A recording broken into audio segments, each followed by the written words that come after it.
I grew up on a grain farm in eastern Washington, so I've been around grain growing all my life. My great-grandparents moved here from the Volga River region of Russia, and they were grain growers there as well. The older I get, the more I feel that importance of legacy and carrying on something that's been in my family for generations and generations.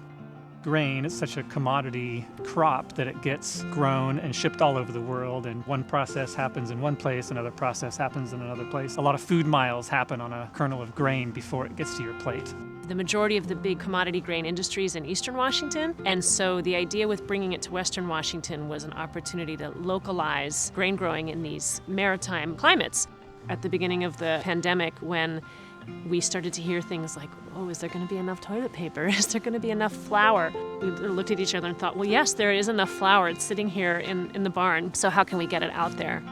We're growing 10 or 12 different varieties of grain. We're cleaning our seed and we're processing our grains into flour. We have 2 or 3 people baking and milling and helping us make pasta with our little pasta maker.